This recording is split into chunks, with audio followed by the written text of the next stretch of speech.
What's up, guys? Hey, Jake Webster back here for another one. We're gonna go ahead and try to do some more rock taming here and see if I make a decent point without breaking it this time. Got another piece in the vacuolite here. Pretty thick. This is stuff you would typically purchase at like a nap-in or whatnot. This came from K and Shane Yarbrough again. It's good material. Flake's good. Nice and solid. So we'll get right into it. I'm gonna be a little bit more aggressive on this piece and nap more in real time like I normally would without explaining too much. Just that way you guys can kind of see the entire process in more real time. So we're going to start getting this mass off, take our opportunity hits when they're present, and get right into it. First flake, good one.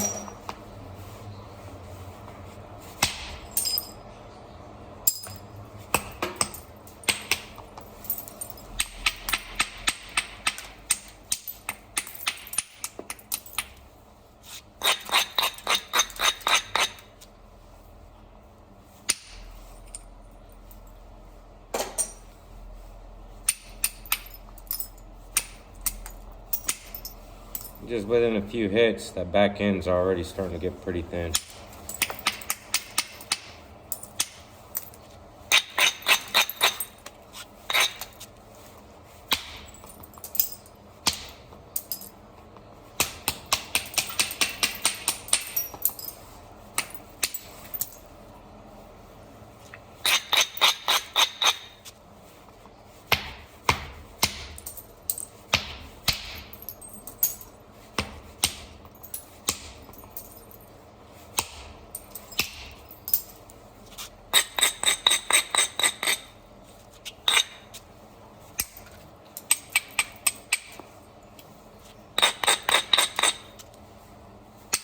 Looking for opportunities to hit right now at this point.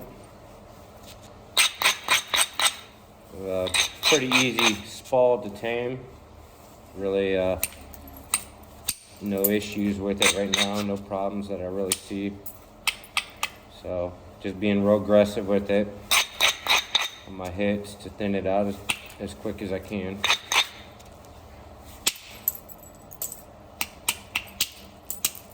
These solid copper boppers, man, they do a good number on thinning stuff out quick. That's why I like them a lot. It was a kind of a difficult transition.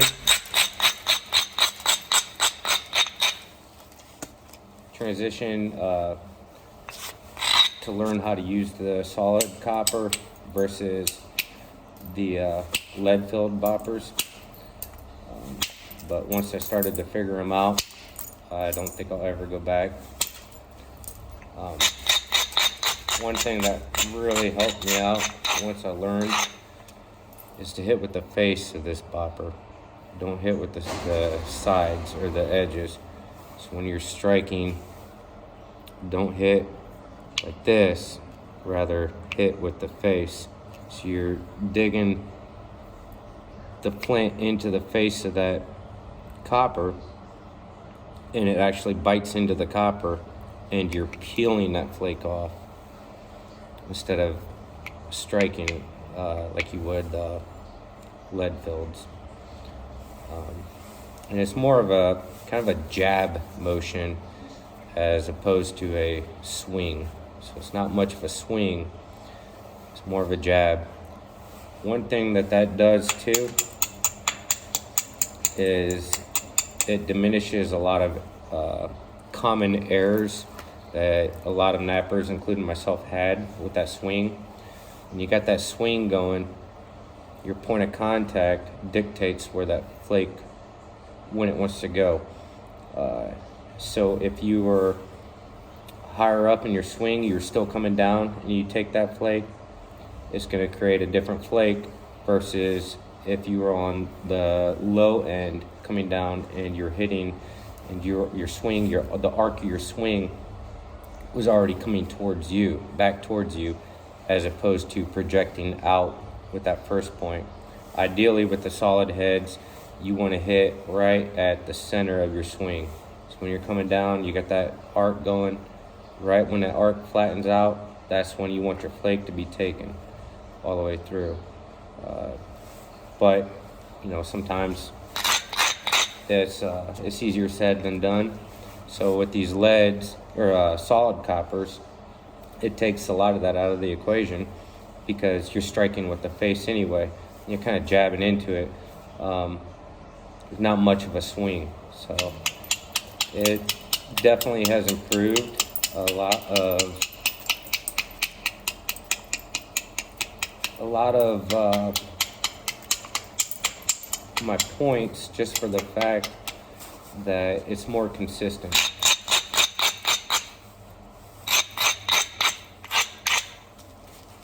Got a really nice edge right there. Look at that, man, all that meat right underneath there, my middle finger is, all that wants to go off. I know you guys watching are screaming that you want to hit that right now.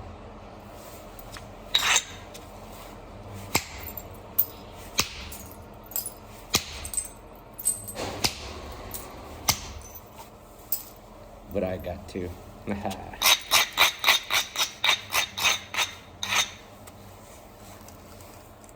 what we got. You see the wavy deltas.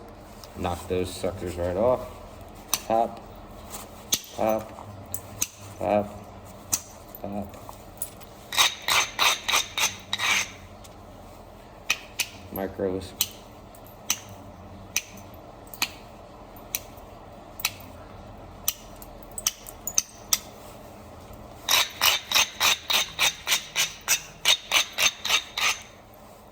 Raider.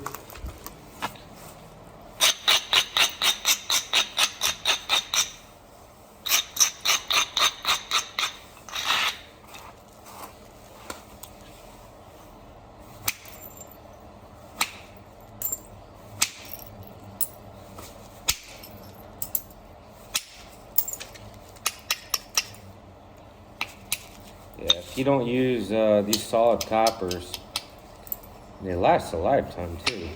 If you haven't used them before, there is a learning curve to them, but I swear by them now. I hated them when I first started using them.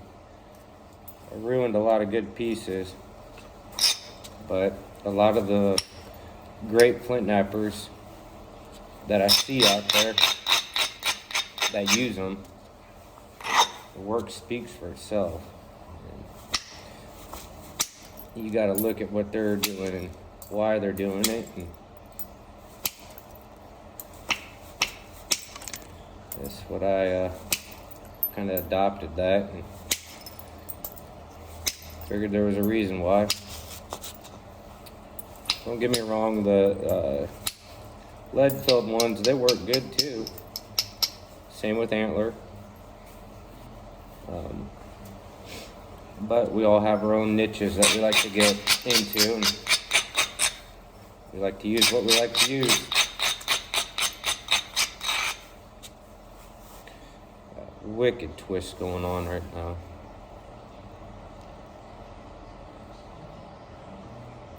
Actually kind of cool. We'll go and straighten that out though.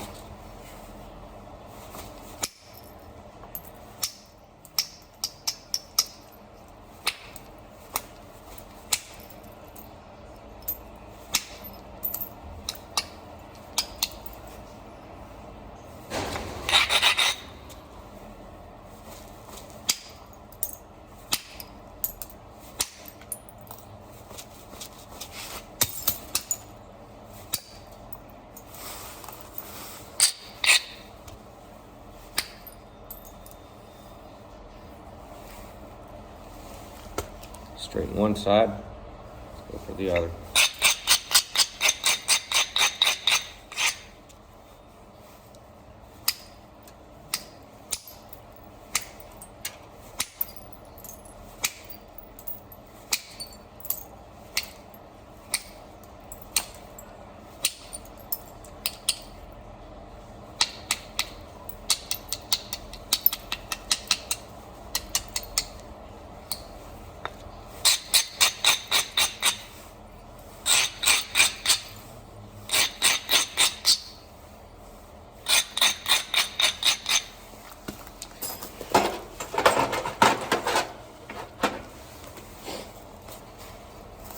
transition into some pressure flaking here on the leather pad.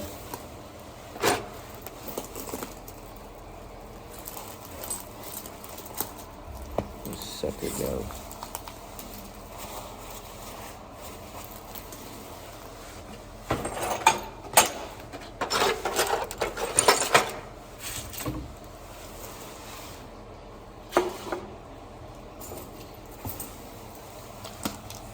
I know I'm not the only one that loses tools like that.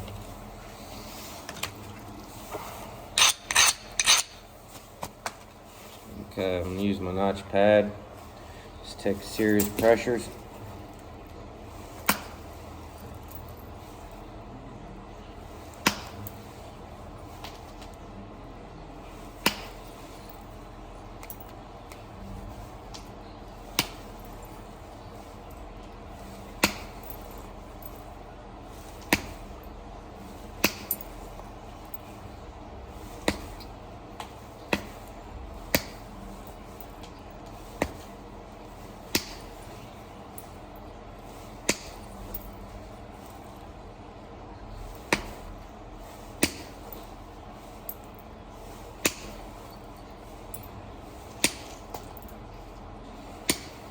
Once you chip enough rock, it's all the same sequence. The patterns just jump right out at you. You just know where to hit the stone. It might look easy sometimes watching somebody else do it, and to a good seasoned napper, sometimes it really is easy. I've done it so many times. It's just the same repetitions, repetitive, whatever the word is, for the same goal.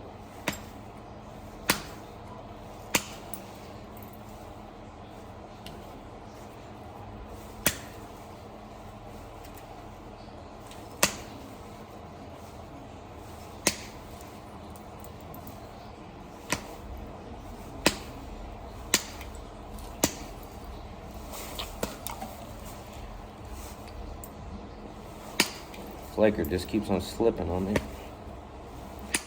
and the main reason for that is because I'm flaking on a pretty aggressive edge line.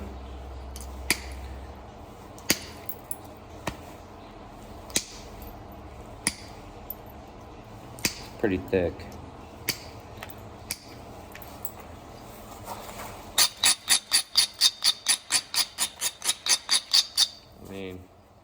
We're 13 minutes into the video and I've already got something worth something coming down.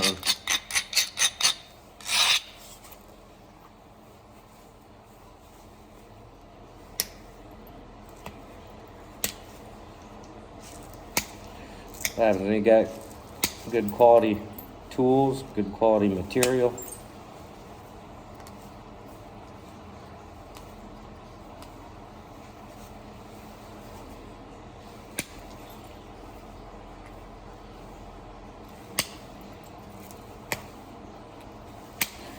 Got a lot of tools, but one thing I always say is with certain things, you're only as good as your tools. So I try to have a tool for anything and everything I can think of. If I have a problem with it, and I'd like to get a tool for it to fix it. I have, I don't know, probably 6 different pressure flakers, and I usually use 2 of them, but they all have a purpose.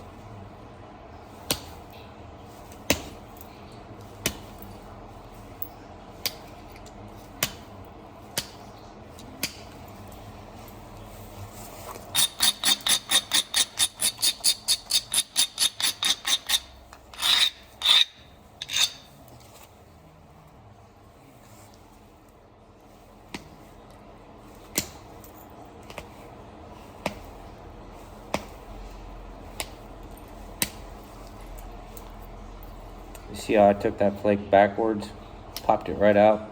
It created a platform for me on the back side.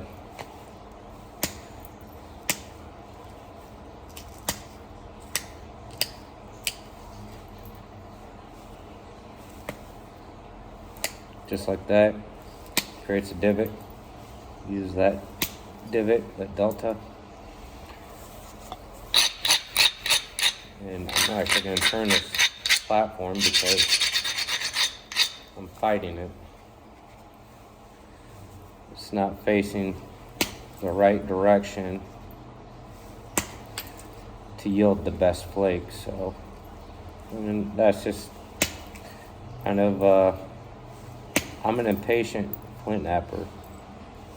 I get so excited to get the piece done that a lot of times I cheat things to make it quicker.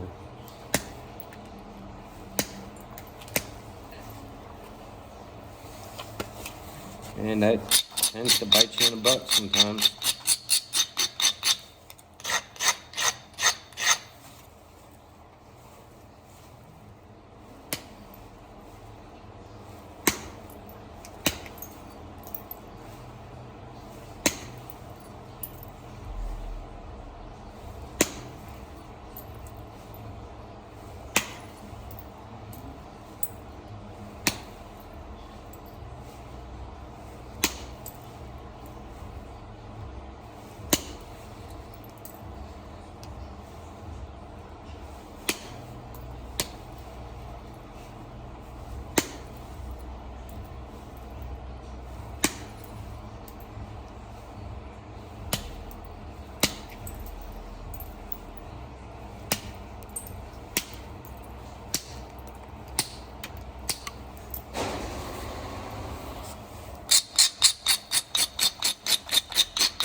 Point is within the realms of acceptance as far as the thickness goes, that I could be notching this already.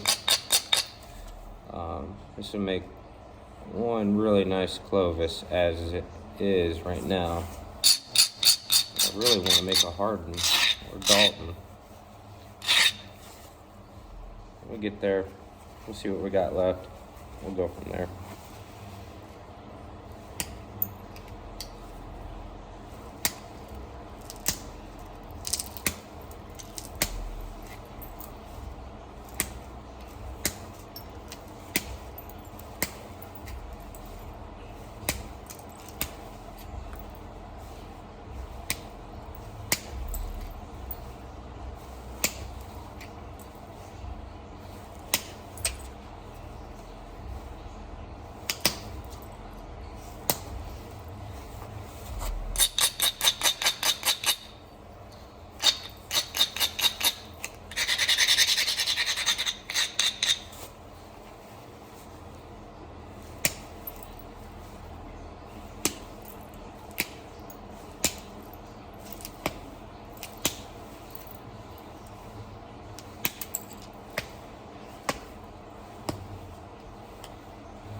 That's how I got everything working right between my legs.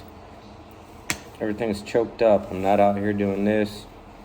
Got my hand firmly backed on my leg. My hand that's holding the piece. And I got my other hand holding the flaker back on my other leg, and I'm kind of just pushing in with my leg. You do get some extra power from doing that, but more so I find that the extra power comes from narrowing that space in there to create more of a fulcrum or a pivot point for me to push off with of my wrist. Not necessarily squeezing my legs and breaking rock with my legs. I'm just narrowing the gap down right there, and then I can push easier. It does give you extra power though, don't get me wrong. But for the most part, I just like the added support that it gives. So here we are, we're coming right down. The point's ready to be notched.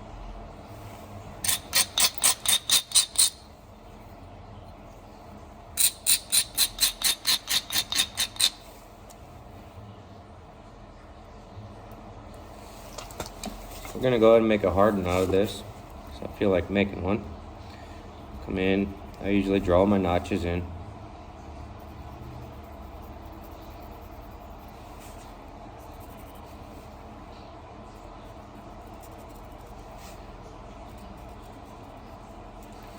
Very rough estimate. That's kind of what we're looking for. The stem is too narrow. I won't go in that far, but that's what we're looking for.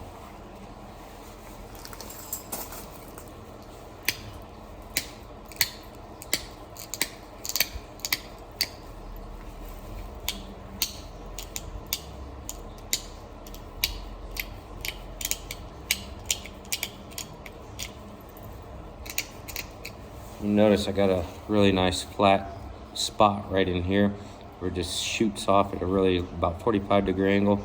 I want this ridge gone, so I'm gonna set that up.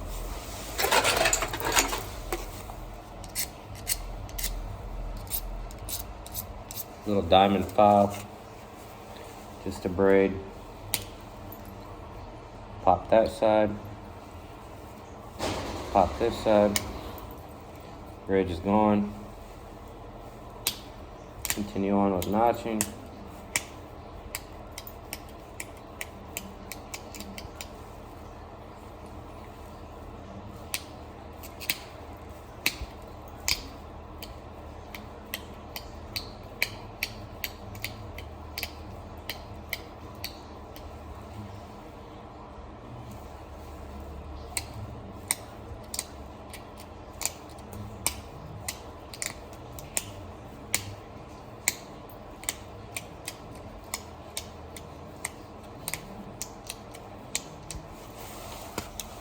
Hardens were difficult. They still are for me to make. But I find that if I focus on the ears rather than the stem, they kind of come together a lot easier for me. And when I mean the ears, I'm focused. What I'm building up for right now is this right here. This is what I want to get down. I want those flat, straight in. You could go at a higher angle up, so if you wanted to, you could bring them in more of a dog ear, and then once you're up there, then you kind of swoop them back down on themselves, and the base will take care of itself. So that's what we're going for. Moving on over to my notcher.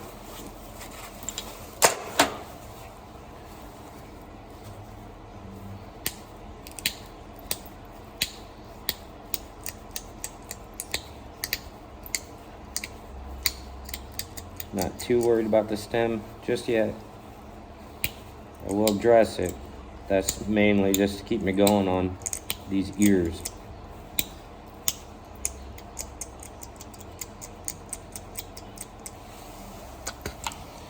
when you're notching, you want to notch, get that platform all the way to the top, just like that. And then you notice some little brush strokes I do. That's braiding, it's micro braiding. Take you a good flake, good thinning flake. That'll help keep you going. You see that dude went all the way up in here.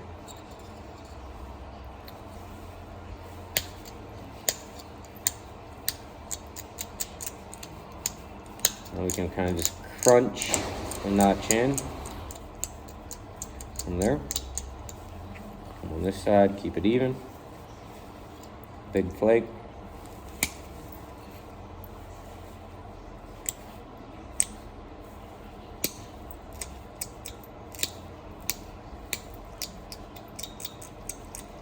Brush inside that notch, braiding it. Big flake.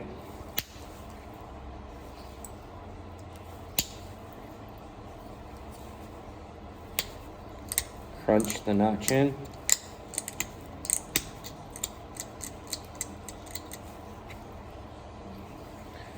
And I'm going to dress the base here a little bit. It's getting too thick.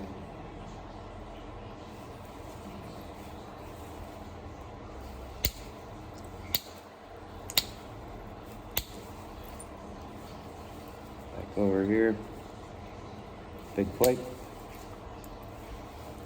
When I say big flake, I'm just saying it's been well abraded.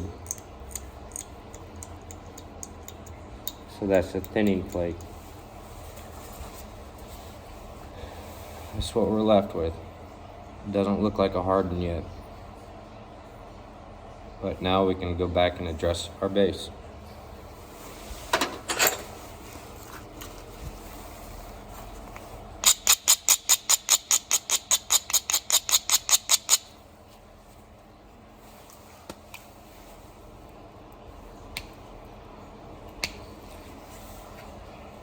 I'm going to switch this other one because I don't like how thick that pressure flaker is. It's going to take off more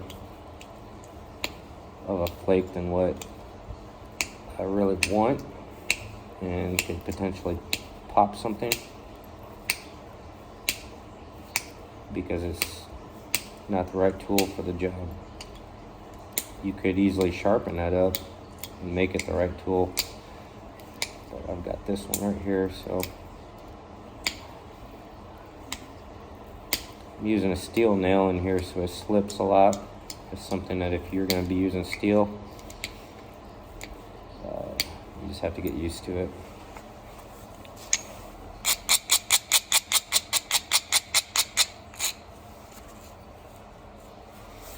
So now I'm going to switch back to the copper.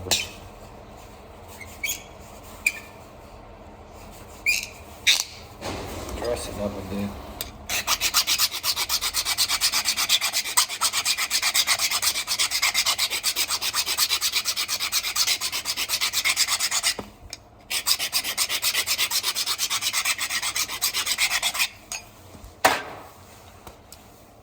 Sharpened it.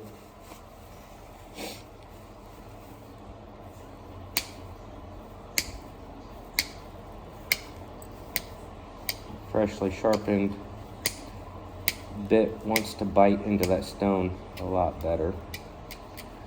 So instead of crushing platforms, you can take that flake you need.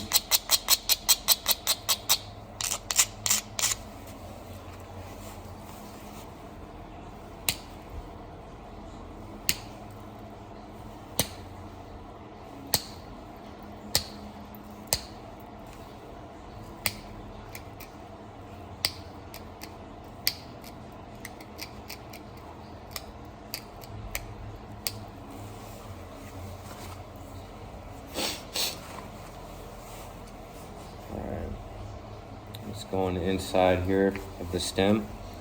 Base is coming together. It's looking a little bit more hardened-ish.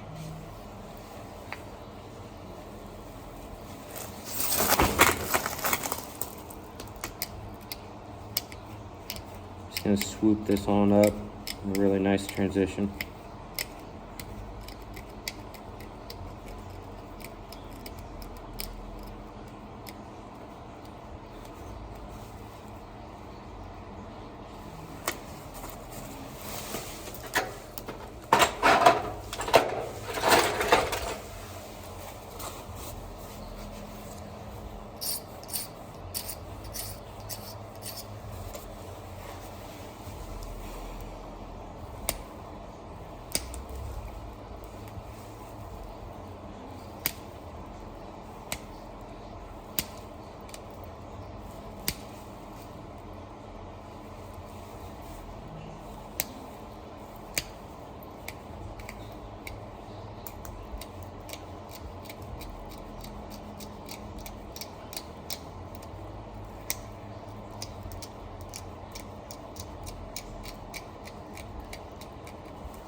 kind of a braid on the ears. Give them a little bit of a tip out.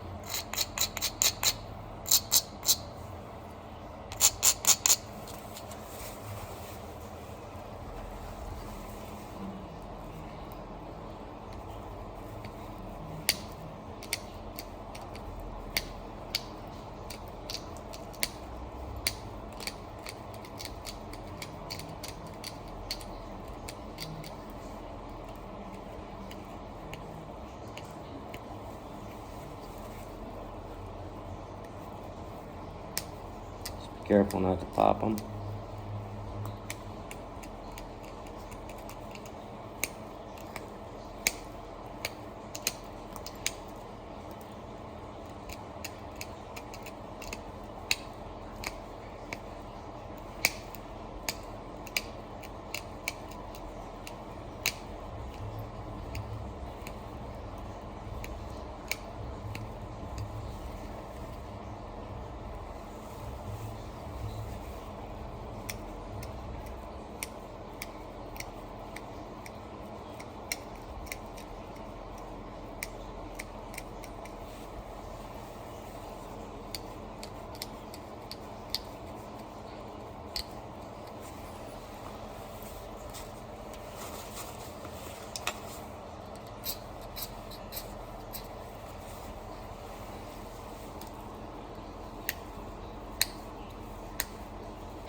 Getting my lines and contours right.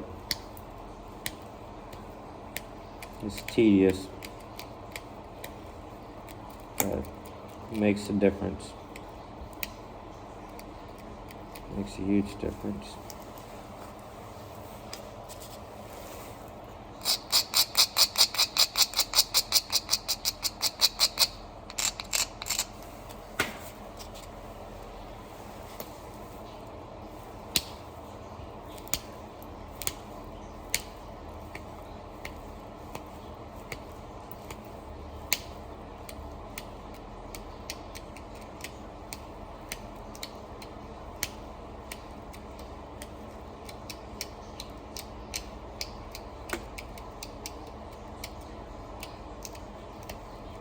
All these little micro flakes.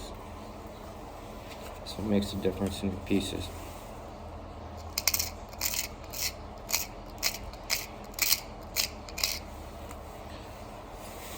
So harden.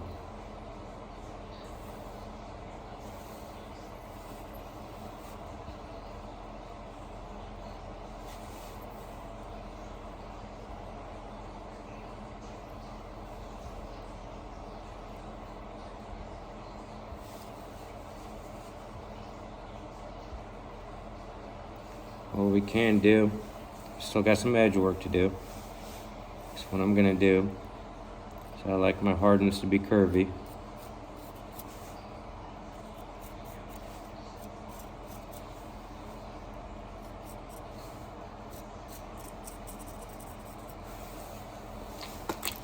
So I'm gonna do some beveling to make it look like it's been used.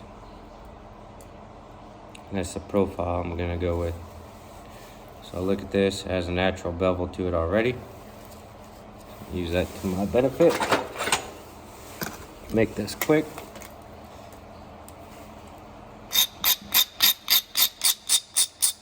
Just raking straight down on the side that I want my top side of my bevel to be. Just rotate the piece over. Rake straight down on the opposite side.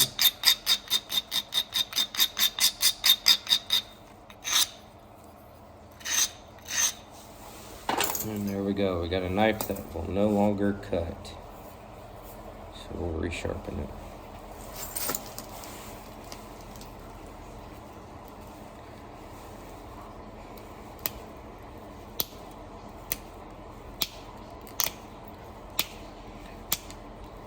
Just flaking straight down.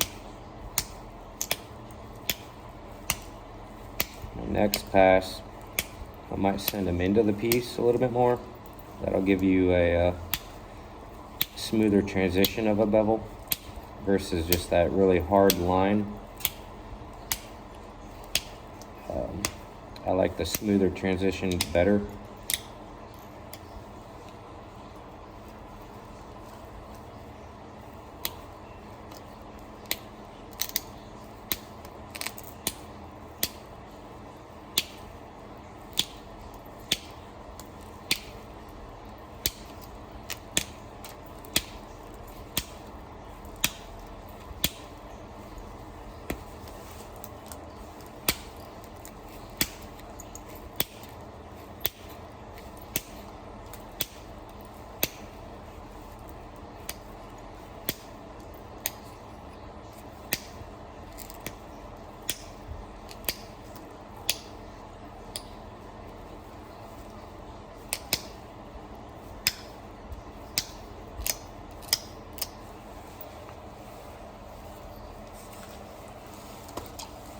First pass both sides. Let's get a less abrasive abrader. I'm gonna go on, so this is the side I was just flaking straight down on. I'm gonna kind of bring it back just a little bit. Just so that way my tool has something to bite into on the opposite side without slipping. And then I'm gonna go back. This is the side I was picking straight down on. Now, I'm gonna really braid it up good again.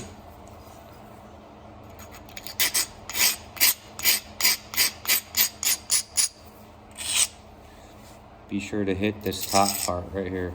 So, instead of just going all the way the direction with the edge, go right on top. And get some dust and micro abrasions on there.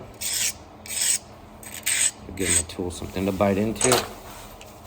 And we'll go ahead and give her another pass.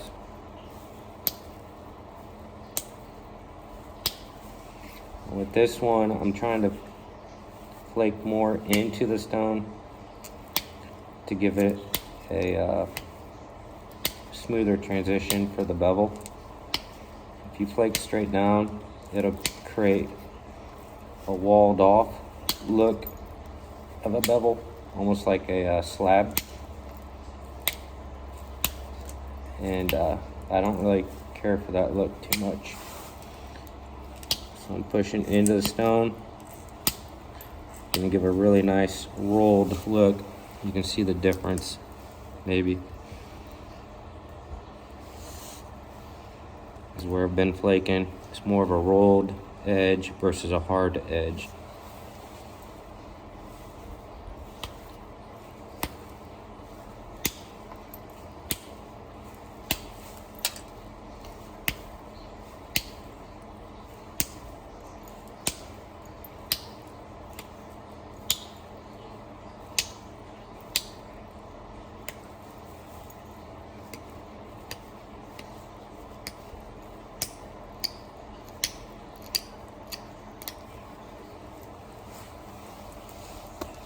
One side done.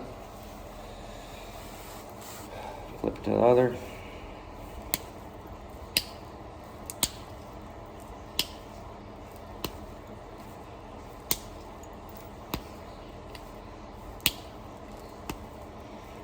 Just really gotta be careful your tool doesn't slip, because it's so flat up top. So a lot of times I'll be pushing, and sometimes my tool will slip across the whole face, and it will mar it with copper.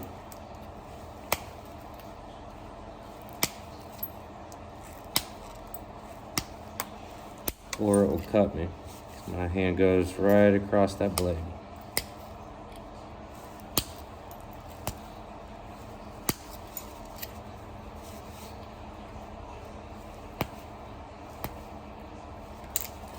Just like that, my tool slipped and I crushed that. So you can combat that sometimes by taking that backwards flake right there, and it'll give you a nice little delta to stick your notcher in and pop the flake if it's too stubborn.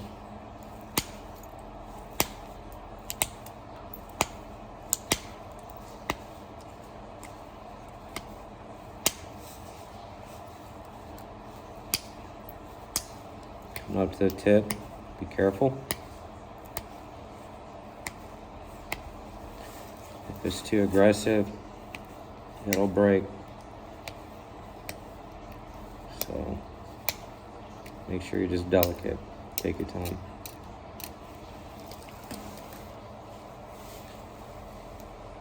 There's a really nice bevel to that. It was hard to see on the camera. There's a really nice bevel. Now you can see that the whole edge line is jagged. So I'm gonna go through and I'm gonna clean that up.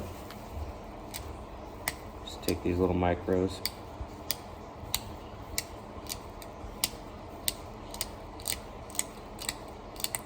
Notice I did not abrade this edge, because I don't want to, because this is my final pass. And this is just straightening things up.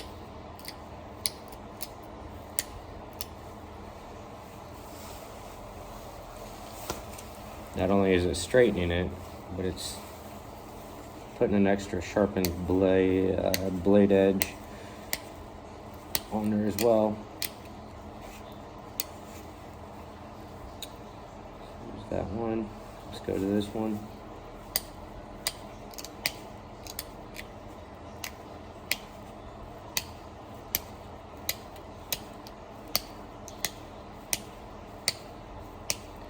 And by not abrading it, that's ensuring that it's not going to send a really good flake into the piece to where it could ruin that bevel that I've already got on there.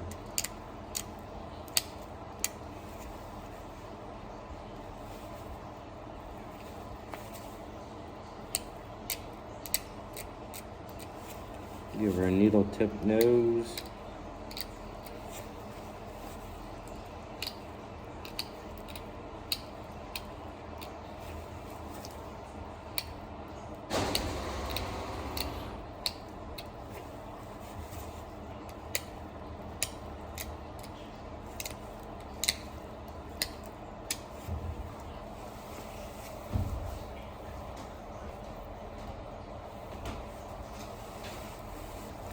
And I don't like how this edge right here is widened out. So I am going to braid right there. Otherwise, it'll create a wall of a bevel instead of a transition one. When I go back through here and give this a bell shape.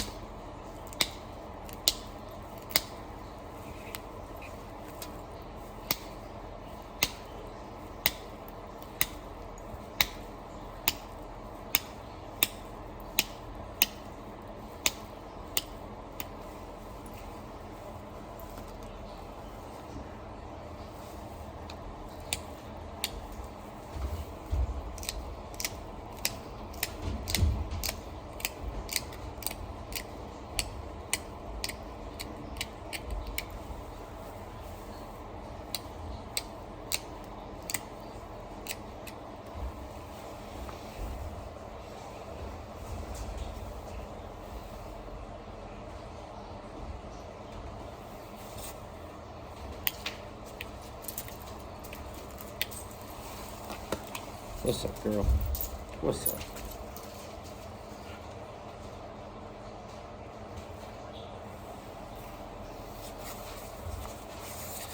I see a symmetry issue here.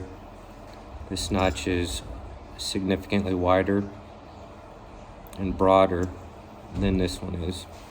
So I'm going to go in, I'm going to widen this one out just a fuzz. And if they're going to break, usually this is when it happens. But, got to make them look right. Don't just settle.